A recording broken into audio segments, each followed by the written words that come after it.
Spark Live, the 10-minute live Spark with Olivia, Odileke. It's a pleasure to be here with you on this Wednesday, July 25th. We're right in the middle of summer and we're not stopping. I think this is the perfect time for teachers to think of innovative ways to make their lessons more curious and to allow students the opportunity to focus on discovery and exploration before we focus on delivery. So I want to thank you and welcome you to the 10-minute live Spark. What we're going to talk about today is we just finished wrapping up our Spark Curiosity EDU conference in Austin, Texas. And I promise you, the participants walked away with so many new strategies and a new take on how to look at lessons in a brand new perspective. And today I just thought I would spend a little time talking about the what if scenarios. A lot of times we start our lessons with a hook or a video, but we talked about what if we gave students 5 to 8 minute scenarios that they could just talk and discuss and get them thinking about what they are about to be exposed to without giving them all of the details. Research shows that when students are just given information, it's less likely to be retained. So if we want students to retain information, we need them to kind of figure it out a little bit. And we know that time is of the essence in the classroom. So I have a few what ifs that I'm going to share with you. And I would take notes. I'm going to share a few elementary and middle school examples. So check this one out. What if plants could talk? What would they say when it rains or when you forget to water them? So students have, in groups of 3 or 4, have the opportunity to think about this. What would animals talk about? What would plants talk about? Especially when it rained or when we forgot to water them. This is another one. It's just a twist on habitats. Is what if animals could switch habitats for a day? How would a polar bear survive in the rainforest? This right here gets students to think about, oh, I never thought of a polar bear in a rainforest, but if he was in a rainforest, maybe he could eat food. He could easily catch things. He might be very hot. He might spend a lot of time in the water. I don't know, but all I know is the ideas that students will come up with during this time will be breathless. These are actually opportunities to really see students' potential and to see what they're capable of coming up with without access to a curriculum, without access to a textbook. Let's think about math. Again, I'm focusing on elementary right now, but I'm going to do a couple middle school examples. What if numbers had personalities? Which number would be the leader in a math problem and why? No one's ever thought about that. Numbers having personalities? Oh my goodness. I can see so much creative thoughts coming from students. Let's look at an ELA example. What if the villain in your story became the hero? How would the ending change? We've seen opportunities where sometimes villains are exposed to goodness and they end up changing. I think there was a cartoon called The Bad Guys.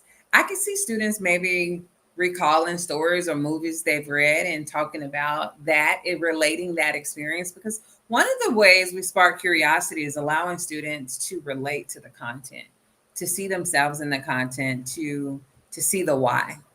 Here's a social studies example. What if you were mayor of our city for a day? What rule would you make to help your community and why? So what rule would you make in order to help your community? Again, I'm going to find out what my students are exposed to. What is in their everyday? What matters to them? Because in order for us to make learning truly matter and truly connect, we got to start asking questions that get them to see themselves in the learning. And far too often, students do not see themselves in what they're learning. They just feel like this is them and that content is far away from them. And we really, really want to change that. Who's ready for some more what ifs? We only got a few more minutes. Let's look at a middle school example in science. What if Earth's gravity suddenly disappeared? How would your day be different?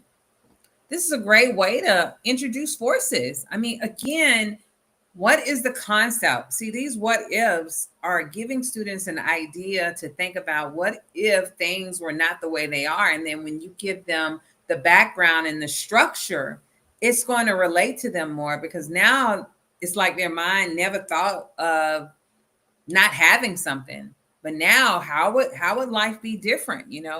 How will we move around? And this is really the key to problem solving and creativity. What if the curiosity could help unlock some creativity? Although a lot of our classes don't give an opportunity for creativity, but 5 or 8 minutes before you introduce a unit could be the best time to offer that little glimpses of creativity. And again, you never know what that's going to do for you when you see students dialoguing and talking because they're presented with scenarios that are untraditional and really get them to think. Let's think about math. What if you could only use multiplication to solve every problem in life? How would you find your way around the city? Mm-mm-mm. I'm really asking my students to think. And even as a teacher, I'm going to be thinking. And what is so awesome about these what ifs, there's no right or wrong answer, really. It's really about how much evidence can they present in class to make students be persuaded. And this is a great way to get students ready for debate. It's a great way to get them ready to be passionate about their ideas and what they have to bring to the table, because every person has something to bring to the table, but a lot of times we don't have practice. We don't know how to present our thoughts in logical ways and get people to be persuaded to come our way. And some schools, especially private schools, may spend a lot of time doing that, but public schools may find that they have to stick with the pacing guide, and they have to stick with oh, these kids are low, but we don't know. We may have very high students also in our groups, but we haven't given them an opportunity to tap into their curiosity. ELA example. What if your favorite book was told from a different character's point of view? How would it change your understanding? So maybe there's a book you're about to come up with, or maybe something you shared already in the back. And you can just talk about, you could even put in the character. What if it changed to this character? How would it change your understanding? What if every story had to include a mystery? How could you rewrite your narrative to include a secret or a clue? Oh my goodness, this is going to help kids be able to look for clues more because they're going to hear other examples. And then we're going to feel like we are in a community of knowledge, a community of learners. School should be about community. It's a community of people learning together, but oftentimes we don't bounce ideas off each other. We don't get an opportunity to come up with out of the box thinking. And the best learning happens when we have that out of the box thinking. And then here's a social studies. What if you could time travel to witness one historical event? What would you choose and what questions would you ask? So, my friends, these are a few what ifs you can use in your classroom tomorrow. And if you need more ideas, you can go to our Spark Curiosity GPT coach.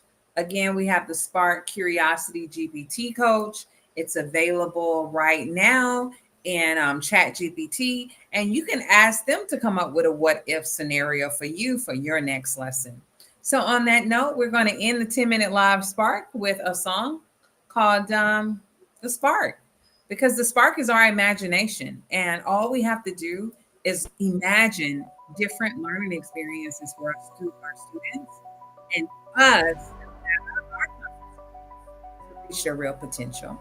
So let's check out this original song from the Unleashing Curiosity book.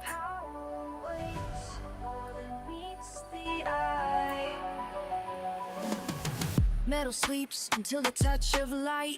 Dormant power waiting to ignite. We're all machines until that moment comes, when purpose calls and destiny becomes the spark inside that starts to glow, the ember of what you're meant to know. Transformation isn't just for show, it's gradually letting your true self grow.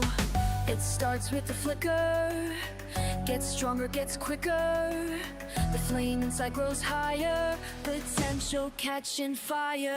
The spark illuminates the dark. Every great discovery begins with just a spark. The spark, it's calling to your heart.